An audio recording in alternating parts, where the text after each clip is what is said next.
So আজকে কাহিনী হয়েছে মানে গত রাতে আমি ঘুমাইতে সাড়ে 10 তারিখ মানডে 26 জানুয়ারি 2026। 6:24 সময় PM। সো রাতে ঘুমাইতে দেরি হয়েছে আমার আর ঈদের, আমরা রাতে একটু ফ্রি ফায়ার খেলছিলাম, তাই হচ্ছে 4:30টার দিকে ঘুমাইছি। এরপর সকালে উঠছি, ওইটা কুইজ দেওয়ার জন্য ক্লাসে গেছিলাম। আর ক্লাস থেকে ফিরে আসার সময় সৌরভের দেখি যে রুম তালা দেওয়া নাই, ভাবলাম সৌরভ হয়তো ফিরে আসছে, সো ওর সাথে একটু দেখা করতে গেছিলাম। দুইটা কথার মাঝে শেষ কথা বলছে যে আমার না চোখানে ঘুম, গিয়ে 1 ঘন্টা ঘুমাবো। গিয়েই দেখি যে মানে রুমের যে শেষ দরজাটা মানে দরজাটা হচ্ছে গিয়ে একটু খোলা, আর রুমের মধ্যে ঢুকতেই দেখি আমাদের যে খাটটা, যেটা হচ্ছে গিয়ে হাফজুলের, যেটা এক্সটেন্ড হিসেবে ব্যবহার করতাম, ওই খাটটা ওইখানে নাই। আর সব কিছু অগোছালো উলটপালট, মনে হয় যেন ওইখানে মানে একটা তল্লাশি হয়েছে, যেন হচ্ছে আমরা ফাইভ স্টার রেটেড যে সন্ত্রাসী এরকম, মানে আমরা হচ্ছে ওসামা বিন লাদেন, মানে আমাদের তল্লাশি নিছে এরকম একটা অবস্থা রুমের মধ্যে পরিস্থিতি ছিল। মানে একজনের জিনিস আরেকজন যে এরকম করে হাতাহাতি করতে পারে, এটা আসলে কোনো আইনের মধ্যে নাই যদিও, কিন্তু আমাদের এক গোপাল একজন সেটা করছে। যারা মানে ছাত্রলীগ করতো আগে, এটা ওদের স্বভাব।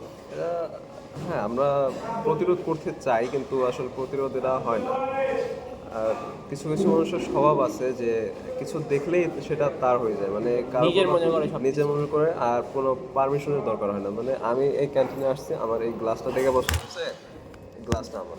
হ্যাঁ, এখন এখন এই জগটা দেখে পছন্দ হইলো, জগটা আমার।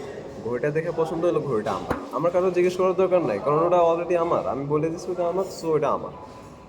এরপরে যেটা হচ্ছে আমাদের ঈদ বলবে। তো শাওন যখন খাটটার সব এলোমেলো করে দিচ্ছে, তারপর মামুন আসছে রুমে। তো আমি আর মামুন মিলে খাটটাকে ওয়ালের সাইডে ঠিক করে রাখছি আর কি, যাতে রুমের কোনো সমস্যা না হয়, মাঝখানে হাতে চলার আগে কিরকম স্পেস ছিল? থাকে। আগে কিরকম ছিল আর কি? আগে খাটটা আমাদের খাটের সাথে লাগানো ছিল, তখন রুমে অনেক স্পেস ছিল ভালো, আমরা একসাথে অনেকজন থাকতে পারতাম খাটে। হ্যাঁ, আর খাটটা যখন না লাগাইছি তখন হচ্ছে সেটা রুমের অধিকাংশ জায়গা দখল করা অবস্থায় ছিল, যেটা আমরা প্রথম থেকে খুবই বিরোধিতা করছি। কিন্তু শাওন এসে আবার আগের মতো খাটটা মাঝখানে রাখতে চেয়েছে, কিন্তু আমরা মাঝখানে রাখতে দিইনি, আমরা এক সাইডে চাপায় রাখছি। কিন্তু শাওন এতেও আমাদের বিরোধিতা করেছে, শাওন খাটটাকে আবার মাঝখানে আনছে। তারপর আমরা খাটটা রুম থেকে বের করে দিছি, না রাখে খাট। মানে জাস্ট একটা প্রতিরোধ হিসেবে আমরা এটুকু করতে আসছি। আমাদের তো ওর সাথে ঝগড়া করার মতো মানে ইচ্ছা নাই, আর আমরা ওরকম ঝগড়া করি না, আর আমাদের ওরকম স্বভাবটাও নাই। আর শাওন কথায় কথায় গায়ের জোর দেখাইতে আসে। কথায় কথায় গায়ের জোর দেখা, কি করবি? হ্যাঁ, তুই এখন কি জানো দুচির ভাই হয়ে গেছো, তারপর হচ্ছে গিয়া মাদার চৌধ, এরকম অনেকগুলো গালি দিছে, মানে প্রচুর গালি দিছে। ছাত্রলীগের স্বভাব। আবার বলতো কি যে ছাত্রলীগ যদি ক্যাম্পাসে থাকতো তাহলে আমরা নাকি থাকতে পারতাম না, তোর দেখে নিতাম এইসব। এরপরে গেছন যেন কাহিনী আসছে। তারপর গেসান ওর জামাই আবদুল্লাহ ভাইকে নিয়ে আসছে। তো তারপর আবদুল্লাহ ভাইয়ের মতামত হইতেছে যে আমরা যাতে গেসানকে মামুনের বেডটা ছেড়ে দিই, আর সিঙ্গেল বেডটা যাতে আবার রুমে এনে মামুন এটাতে থাকে। মানে গেসানের ফুল সাপোর্ট, মামুন মারা গেছে। সরি, গালি দেওয়া উচিত না। মানে আব্দুল্লাহ ভাই যখন আসছে, মানে ওনার কথাবার্তা প্রথম থেকে অবভিয়াস, কারণ সে হচ্ছে গিয়া জামাই, তো তো সে কি বলবে। গতকালকে রাতে ওরা একসাথে রাত কাটাইছে। হ্যাঁ, একসাথে রাত কাটাইছে, সকালে আবার একসাথে আসছে, একসাথে এসে দেখে যে এই অবস্থা।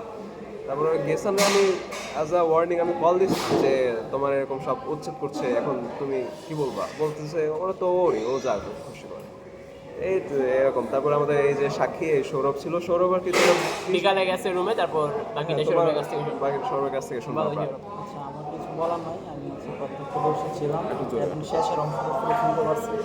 হচ্ছে যে আমি নির্দিষ্ট করে কারো হচ্ছে দোষারোপ করবো না কাউকে, বা হচ্ছে কারো পক্ষেও বলবো না। তুমি যেটা বলছো ওইটা আমি আমি কোনো কিছু জানি না। মামুন বলতে হচ্ছে রুম থেকে বের হবে, তখন সময় আনুমানিক 3:30 কি 4টা। আমি আসলাম, আসার পরে মামুনের দিকে হচ্ছে রেডি হয়ে বসে আছে, আমরা বের হবো। কিন্তু ওই সময় আমাদের শাওনের মন এত খারাপ, মনে হচ্ছে যে ওর নিকট আত্মীয় কেউ মারা গেছে অথবা অনেক বেশি অসুস্থ, এই টাইপের। আমি ভাবলাম ওর গার্লফ্রেন্ডের সাথে আবার ব্রেকআপ হয়ে গেল কিনা। এছাড়াও আর কিছু জানি না। ঠিক করলাম, শাওন কি অবস্থা, তোমার মন খারাপ কেন? বলবো হচ্ছে ওরা আজকে আমার সাথে যে কাজটা করছে এটা খুব খারাপ করছে, এটার জন্য হচ্ছে মানে তাকে বস্তাইতে শেষের দিকে বলছে। আচ্ছা, এটা বলছে সবার শেষে। প্রথমে বলছে হচ্ছে যে ওরা আমার সাথে কি করছে, আমি কি করছে, কারা করছে। আমি ভাবতেছি যে হচ্ছে আবার আমি আচ্ছা অবশ্য তোর বন্ধু বান্ধব মাঝে মধ্যে এমন সব কাজ করিস, এটা কি কি এটা মানে মানে এগুলা কি আসলে বন্ধু কে তোর বন্ধু? ভার্সিটিতে সবার বন্ধু হয় না বলে।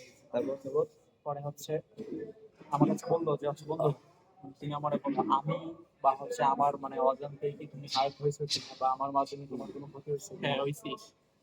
হইতেই পারে।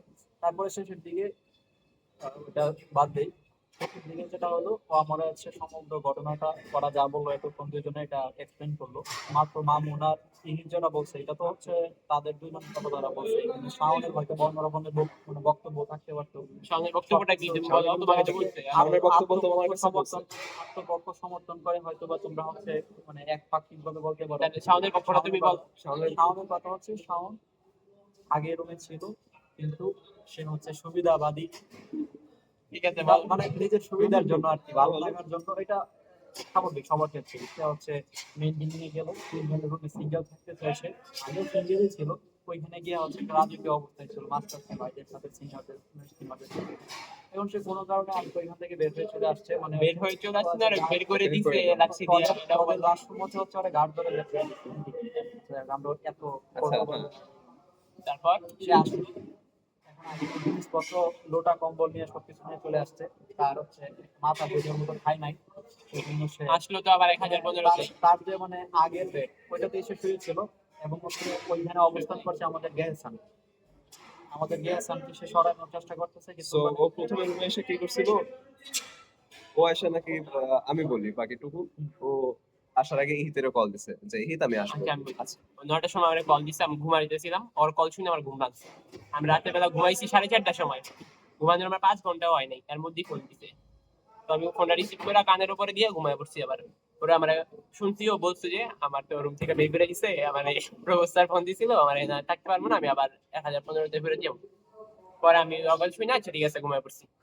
পরে 1 ঘন্টা পরে 10টার সময় আসছে, আইসাই চিল্লা চিল্লি লাইট মাইট জ্বালা ডাকাডাকি শুরু করছে।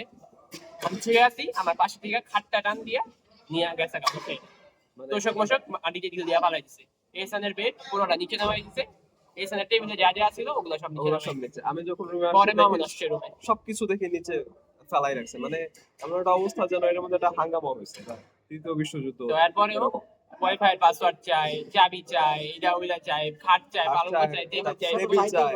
সব কিছু। খাওয়ার পরে তোমরা নাকি চুপ ছিলাম, তোমরা চুপ থাকবে কেন? প্রথমে ওরা বলছি যে তুমি ওয়াইফাই বিল দিচ্ছি 130 টাকা করে দিছি আমরা সবাই, তুই 100 টাকা দেই তোর ওয়াইফাই পাশে দিয়ে দিচ্ছি। আগে পাসওয়ার্ডই দিচ্ছ না, আগে তোমার টাকা চাচ্ছ, এটা তো হলো না। এখন এখন তাও হচ্ছে না, এখন হচ্ছে দাদার সাথে আমাদের সম্পর্কটা সে এইভাবে সৃষ্টি করছে যে গিভ অ্যান্ড টেক, মানে এমন অবস্থা এই যে ওই যে 20 টাকা আর 10 টাকাটা ছিল না, 20 টাকা 10 টাকার কাহিনী দেখছো নাই? একদিন মহসিন হলা খাইতে গেছি, আমি খাইছি মানে একটা চাপ নিয়ে দুজন ভাগ করে খাইছি। আমি খাইছি দুই পরোটা, কতদিন আগে এটা? 2 সপ্তাহ 1 মাস হতে পারে। তো আচ্ছা, ওই রুমে যাওয়ার পরে হ্যাঁ, তো ও খাইছে 3টা পরোটা, তাহলে ওই 10 টাকা বেশি খাইছে, আমি 10 টাকা কম। তো আমি ওরে কইছি যে তুই তো 10 টাকা বেশি খাইছিস, তো 10 টাকা বেশি দে, তুই তো ওই 10 টাকা বেশি দিব না, উল্টা আরো ওই 10 টাকা কম দিব, মানে আমি আমার যা খাইছি তার চেয়ে আরো 20 টাকা বেশি দিব।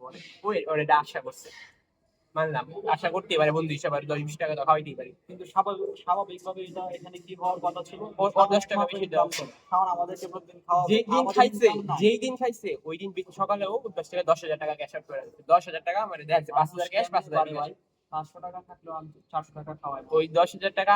এই জন্য আমি এটা বলছি যে 10 টাকা বেশি দিয়া দে, কিন্তু ওই তো দিয়ে ওইটা উল্টা আমার আর 20 টাকা দিয়ে দাও। আরেকদিন তার আগে আমার বিল হয়েছে 50 টাকা, সামনের 70 টাকা, তোর 120 টাকা। কাউন্টারে কইছি তুই 120 টাকা দিয়ে টোকেনটা নে, আমি ফোনে একটা ভয়েস মেসেজ দিয়েছি, এরা শেষ করে তোরা টাকাটা দিবি। আমি ভয়েসটা কইতাছি মুখে, ওই আমার প্যান দিয়ে টানতাছি, মানে আমি টাকা না দিলে ওই টাকা দিব না, মানে 2 মিনিটও ওয়েট করতে মানে পারে এই না। এই টাকা বের কর, টাকা এমন না যে টাকা এটা বের কর। পারমিট আবার দিয়ে দিতে হইছে আমরা খাওয়াবো, তুই বিলটা দিয়ে আমি তোর আবার দিতেছি টাকাটা, তাও দেয় না। এর মানে টিপটারও তো একটা লিমিট থাকে, 2 মিনিটের জন্য ওই কোনো কিছু মনে টাকা হয়েছে? দেয় না। কিছু মনে হয়েছে? কি করে শাওন ভাই বোঝানোর চেষ্টা করতেছিল আমার। ও আচ্ছা, হাত ধরে বোঝানোর চেষ্টা করছিল। আচ্ছা, ওই এটা কোনো সময় 10-20 টাকাও দেয় না, উল্টা আরো নেয়, আর টাকা তো দেয় মানে না। ওর কাছে যদি এই ধরো, জন্যই ওর কাছে আগে আমরা ওয়াইফাই বিল টাকা চাইছি, কারণ এখন যদি পাস হওয়ার পরে আমাদের টাকা বিল দিবেন, এটা তুমি এই জন্য এটা তোমাকে বুঝতে হবে কার সাথে কিভাবে টাকা দিতে হবে। এখন ধরো তুমি ওর সাথে গেছো, ও 100 টাকার খাবার খাইছে, তুমি জাস্ট 5 টাকার একটা চা খাইছো, ঠিক আছে, ওর 100 টাকা ও ঠিকই দিতে দেবে, কিন্তু তোমার 5 টাকা তুমি দেবে না, যদিও সে তোমার নিয়ে গেছে। উল্টা আরো তোমার কাছে 10 টাকা নিবে, 5 এই টাকা কয়েকদিন দেয়। আগে মানে আমারে বলতেছে কি আমি মামুনের নিয়ে গেছি ওই যে মুস্তাফার দোকানের হালিম আর পরোটা খাওয়াইতে, কিন্তু ও আর বিল দিছে। আর আমি নিয়ে গেছি, ও বিল দিছে খাওয়া, মানে এরকম কথা। সো এরপরে ও সকালে যখন আসছে তারপর আসা, সামনে যে মুড়ি খাওয়াই, আমরা মুড়ি খাইলে বিল আমরা দিয়ে দিই, ওই মুড়ি খাইলেও বিল আমরাই দিয়ে দিই। এটাই তারপর দেখ এটা কি বলবো তারপর এতটুকুই আজকে রুমে আসছে থাকতে হ্যাঁ চাইতেছে, থাকতে চাইতেছে, আমরা তো আর না করতাম না, আমাদের কোনো জায়গা আছে, ও আগেও থাকতো এখন আমাদেরকে থাকবে। বলতো ঘরটা বের করে দিতাম। এখন ও করছে কি, আমি হচ্ছে গিয়া কোন একটা বেডে থাকি, ইহিত কোন একটা বেডে থাকে, ওইখানের সাথে একটা এক্সটেনশন মানে হাবিজুলের যে সিঙ্গেল খাটটা ছিল ওটা লাগানো ছিল, আর ওই পাশে গেছে না, ওই পাশে হচ্ছে দুইটা চুলে। সো এখন হচ্ছে গিয়া রুমে জায়গার কোনো অভাব নেই। এখন এক্সটেন্ড করা যে খাটটা ঠিক আছে, এই তো এখানে থাকতেছে। তারপর ওই অপোজিট কোণে হচ্ছে আমি আমি ঘুমাইতেছি আর বাস থেকে খাট টান দিয়ে মানে দিয়ে এখন ও থাকতে ইচ্ছা, ও বলতে পারতো যে "হিত, আমি এখানে থাকবো, কোন জায়গায় থাকবো"। আমি ওরে দিতাম খাট, যে জায়গায় থাকি ব্যবস্থা আর করে ওর দিই। একটা মানে সমস্যা কি, মানে যে যে কি দেখে ওটাই হবে। আর ওই ও দিন আইসা রুমে এসে এখানে বেল খাওয়া ফেলাইছে, ওই আমি বেল ধরছি, এটা আমার আমি খাও, তারপর হিতের কাছে কি আছে, আপেল আছে, হিত বেল আপেল নিয়ে গেছে গা। অসুবিধা নাই। মামুনের স্যান্ডেল একটা উঠে গেছে গা।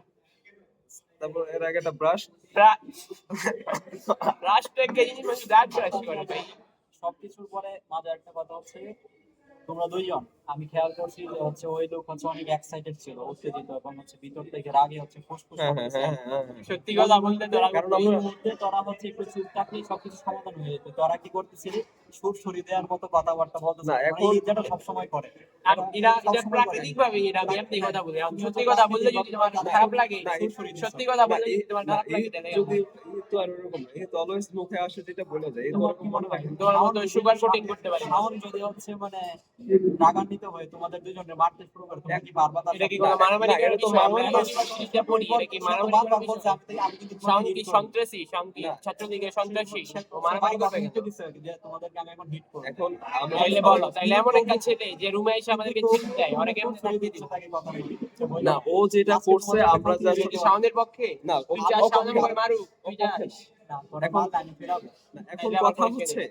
যে মানে ও যে কথাগুলা বলতেছে শাওন, এগুলো জাস্ট আমরা লজিক দিয়ে ডিফেন্ড করতেছি।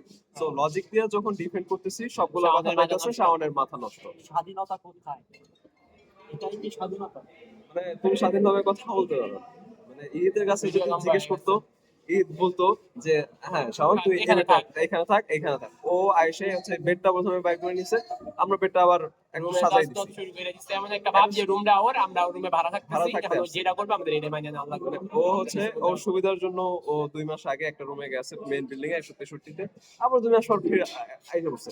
আইসে মনে করো একবারে নিজের রুম নিজের সবকিছু, এমন একটা অবস্থা, মানে সে হচ্ছে কি একটা একনায়কতন্ত্র, যেটা ডিক্টেটর, মানে একটা দণ্ডেটর মানে এরা কি বাংলাদেশে। গোপালগঞ্জের মানুষের আজকে সহ। ভিডিও করার উদ্দেশ্য কি ওটা বলো। এই আমরা এটা জানাইলাম, এটা মেমোরি হিসেবে রাখলাম, একটা প্রমাণ থাকবে। একটা জেনারেল ডায়েরির মতো general diary, yes podcast Podcast। Podcast. মানে যে কোনো সময় আমাদের একটা মানে ক্ষতি হয়ে যেতে পারে বড় সড়ো। তখন এটা প্রমাণ হিসেবে থাকবে। জীবনের আশঙ্কা যদি করতে আমাদের দুজনের কিছু হয় তাহলে এটা আপনারা হ্যাঁ, এই যদি ভিডিওতে সাউন্ড আজকে আমি আছি, পরে আমারও কিছু হইতে পারে। তাইলে ঠিক আছে, ওরা এই ভিডিওটা আজকে আমরা আপলোড করে রাখবো, যদি আমাদের কিছু হয় তো এই যে শাওন গোপালী, ওর বাড়ি হচ্ছে মুকসুদপুর, ও হচ্ছে লিঙ্গুইস্টিক, ওর বাপ ওর ফোন ধরে না। ওর বাপ ওর ফোন ধরে না, ওর গার্লফ্রেন্ডের নাম হচ্ছে জুই, আর একটা নাম হচ্ছে ইডেনে পড়ে। ইডেনে পড়ে, আর একটা সাইড চিক আছে লিঙ্গুইস্টিক ডিপার্টমেন্টে, লিঙ্গুইস্টিকের সাইন্টিস্ট আছে, ওটার নাম হচ্ছে নিশাদ জুলি। ও হচ্ছে হোয়াটসঅ্যাপে কথাবার্তা বলে, আর ওদের না না, এইসব এই যে পার্সোনাল কথা বলে মানুষ অ্যাটাক করা উচিত না। বাবা ফল ধরে না মানে না না, এটা আমরা আর just এটা হচ্ছে পরিচয় দিয়ে প্রমাণ, রাখতেছে, আমাদের পরিচয় যদি দিয়ে কিছু রাখতেছি। হয়ে যায় আর খুঁজে বের করবো কেন? এটা হচ্ছে মানুষের হার্ট করতে পারে না হার্ড না, এটা তো আর কেউ দেখাচ্ছি না, এটা জাস্ট হচ্ছে গিয়া মানে আমাদের কিছু যদি হয়ে যায় মানুষ ফোন এটা চেক করে এটা পাবে। হ্যাঁ এটা হচ্ছে গিয়া তদন্ত করে তারা পাইবে এটা, ঠিক আছে। হচ্ছে আর হচ্ছে উদ্দেশ্যে কোশ্চেন সলভ করে, ঠিক আছে। পারমিটে এখন যায় টাকা আনতে, পারমিশন নাই অবশ্যই, পারমিশন নাই, যাই হোক ভালো রোজ থাকবেন, বাসে যাওয়া এইসবই করতে মনে হয়, পারমিশন নাই নাই। যাই হোক ভালো থাকবেন। আজকের ভিডিও এই পর্যন্তই, আমাদের কিছু হয়ে গেলে 15 মিনিট হইতে দিই, আর 10-50 সেকেন্ড। 14 মিনিট তো বাস, 14 মিনিট। 14 আচ্ছা, এখন আমরা যে জায়গায় বসে ভিডিও করছি ও, এটা হচ্ছে please, আহসানুল হক হল। আহসানুল্লাহ হলের ক্যান্টিন বুয়েট। হ্যাঁ হ্যাঁ তাই। আহসানুল্লাহ হল। ও আমার বুঝে এটা স্যুট করছে দেখ। আমরা আজকে কোথায় গিয়েছিলাম সেটা বলবো না। আমরা আজকে কই কই গেছিলাম এটা বলি। ঠিক করতো।